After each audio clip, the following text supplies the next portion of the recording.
भाजपा तो वोट मांगती है, कहती है मिशन 2047 है, मोदी की गारंटी है, 2047 में विकसित भारत बनाना है। ये हमारा मैनिफेस्टो है, लेकिन इनके पास तो कोई विजन ही नहीं है। ये तो वोट मांगते हैं तो कहते हैं वो एक तो जो लालाजी खड़े है यहाँ वाला आप पार्टी वाला, जिसको किसी ने शक्ल से भी नहीं देखा कि तुम मोदी की गारंटी की तो बात करते हो। ये क्यों नहीं बताते पिछले 10 साल में मोदी ने क्या किया? 10 साल में मोदी जी ने कितने वायदे पहले जो आपके साथ किए थे वो पूरे कर दिए। न्यू दुर्गा ज्वेलर्स सिरसा, खारिया वाले प्रभुजी सोनी व पीली मंदोरी वाले सज्जन सोनी का भारत सरकार द्वारा मान्यता प्राप्त मशहूर hallmark jewellery showroom new Durga jewellers, Parshuram Chowk, Sirsa. अधिक जानकारी के लिए संपर्क करें 9813932001 या 9466697217। लोकसभा के चुनाव में बहुत काम करना पड़ेगा, बहुत मेहनत करनी पड़ेगी। आज से ही अपने अपने गांव के अंदर अपने अपने बूथ के ऊपर लड़ाई लड़ो। मैं कलायत हल्के के 30 गांव में जाकर के आया।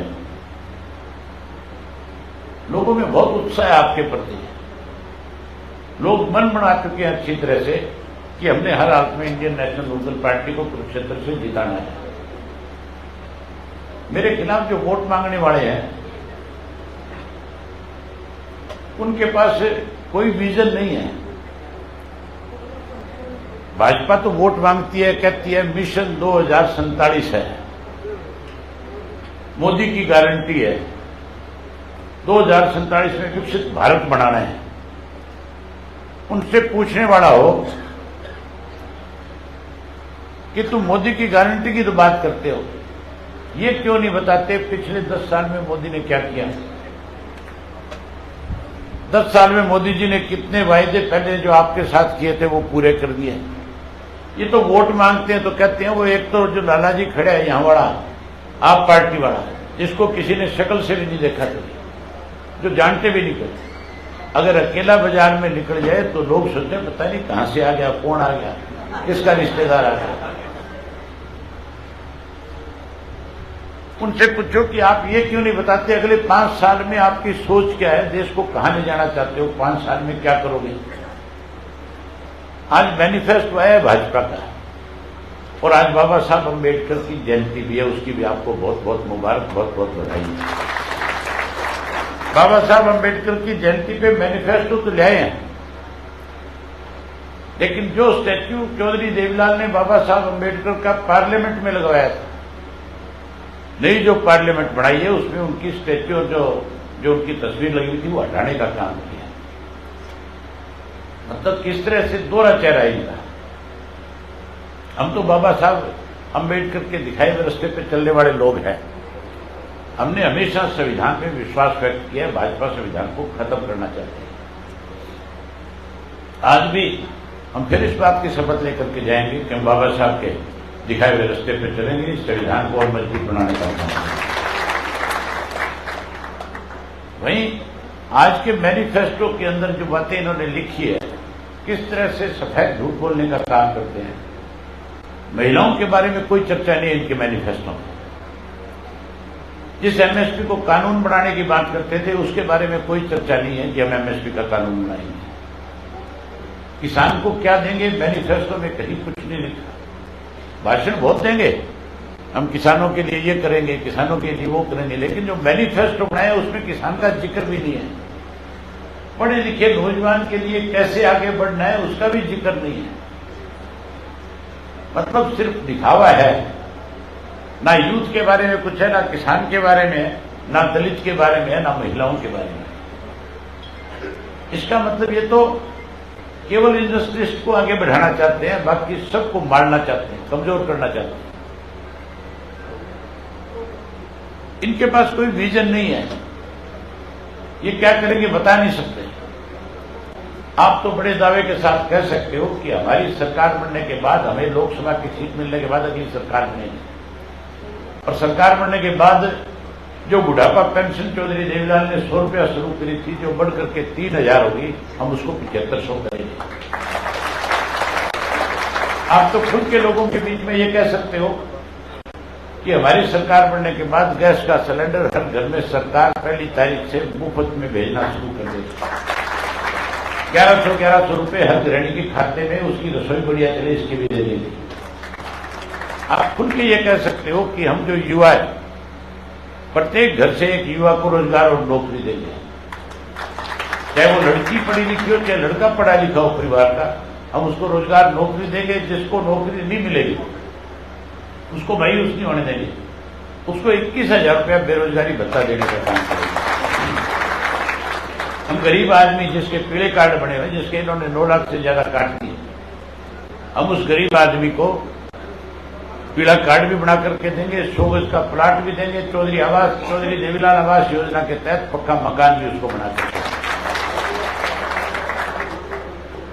वहीं उसके साथ साथ आज बिजली बहुत महंगी है, मीटर बाहर लगे हुए हैं, हम बाहर लगे हुए मीटर हटाने का काम करेंगे और ऐसे मीटर ला करके देंगे जो 500 से ज्यादा बिल नहीं आएगा किसी।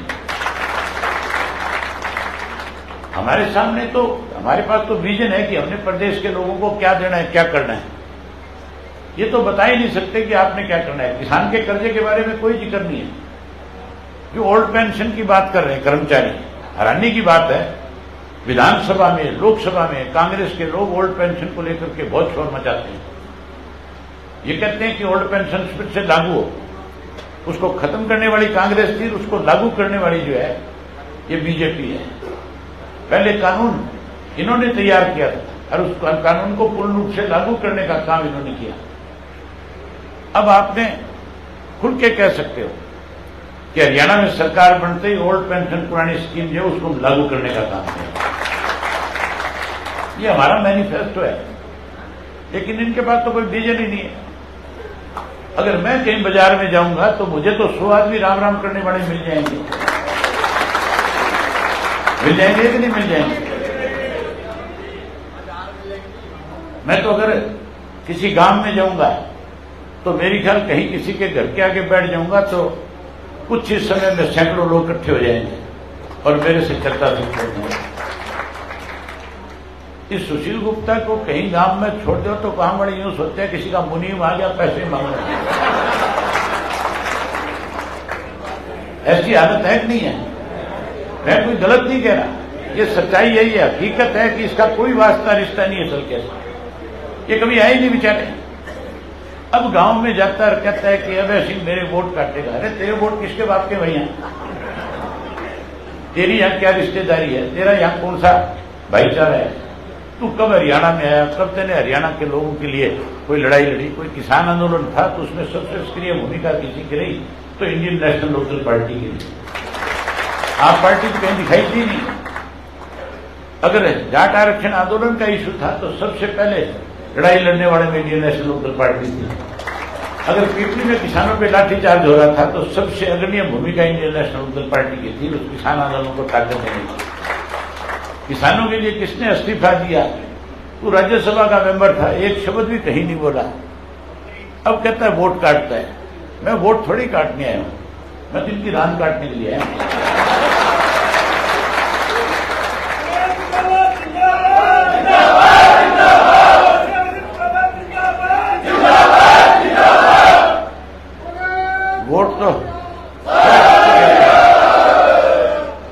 वोट तो इनके आपस में कटेंगे। ये 60,000 वाले हैं दो, है नहीं? 60,000 वाले दो। और मैं जिस 6 लाख वोट वालों के साथ हूं, 6 लाख वाले को 60,000 वाले कहते हैं बोले ये वोट काटना है। ये 60,000 आपस में बटेंगे, 30-30, 32-32 हजार ले लेंगे। मैं तो लाखों वोटों को लेकर के लोकसभा में जाऊंगा।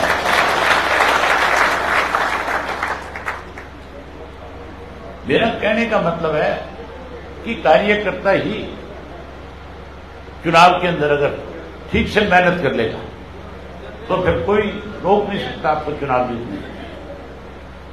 जहां तक लोकसभा के चुनाव में एक अच्छा प्रदर्शन की बात है, मैं खुद के दावे के साथ आपके सामने एक बात कह सकता हूं हम लोकसभा की 3 सीट हर हालत में जीतेंगे। सरसा की सीट जीतोगे, हिसार की जीतोगे, कुरुक्षेत्र जीतोगे। और थोड़े से रुक जाओ, मैं देख रहा हूं कांग्रेस वाले किस किस को चुनाव मैदान में उतार रहे हैं। गुड़गांव सीट भी तुम्हारे पक्ष की सीट है, वो भी तुम जीत सकते हो। बाकी तो ये जो 10-10 के दावे करते हैं, मुझे लगता नहीं ये कहीं जमानत में बचा पाएंगे अपनी। चुनाव के नतीजे बहुत अलग आएंगे। बस 25 तारीख तक मेहनत करो, कमी ना छोड़ो किसी की। मैं उम्मीद करूंगा कि हर साथी जो बहुत अच्छे तरह से बहुत मेहनत करेगा।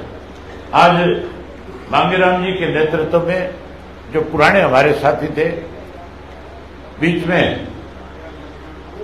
जेजेपी में चले गए थे, आज अपने सैकड़ों साथियों के साथ आज फिर से इंडियन नेशनल लोकदल पार्टी में शामिल हुए, अपनी आस्था व्यक्त करी है। और मुझे रास्ते में बता रहे थे, कह रहे थे 4.5 साल की कसर पूरी कर दूंगा, इतनी मेहनत करूंगा। हमें भी ऐसे साथी चाहिए जो पुराने साथी रहे, किसी वजह से चलो चले गए। बहुत सारे हमारे जो साथी थे वो गए थे। आप सब साथियों से मेरा एक निवेदन है, उनसे भी आपको सबका मन है, क्योंकि इनके नेताओं के असली चेहरे जो वो सामने आ चुके हैं। हाँ, जो साथी हमें छोड़ करके गए थे किसी गलतफहमी की वजह से, वो सारे आपके साथ आना चाहते हैं, क्योंकि इनके नेताओं की पोल खुल गया। इनके पता लग गया कि ये 4.5 वर्ष से किस तरह से इस प्रदेश को इन्होंने लूटने का काम किया है। इसलिए मैं आपसे उम्मीद करूंगा कि आप उन सब साथियों को भी लेकर के आओ। सारे आने को तैयार हैं। जाकर के एक बार उनसे कहो आओ, मिलकर के फिर आगे बढ़ते हैं। हर हालत में आगे बढ़ जाएंगे। अपने मांगेराम जी जो है यमुनानगर के जिला के जेजेपी के अध्यक्ष थे, अध्यक्ष पद त्याग करके आज आपके साथ आ गए। इनका स्वागत है, इनका बहुत बहुत अभिनंदन है। तो मैं आपसे उम्मीद करूंगा कि आज से जी जान से जुट जाओगे जी जान से। करो हाथ खड़े मेरे साथ के जुट जाएंगे। बहुत धन्यवाद आपका।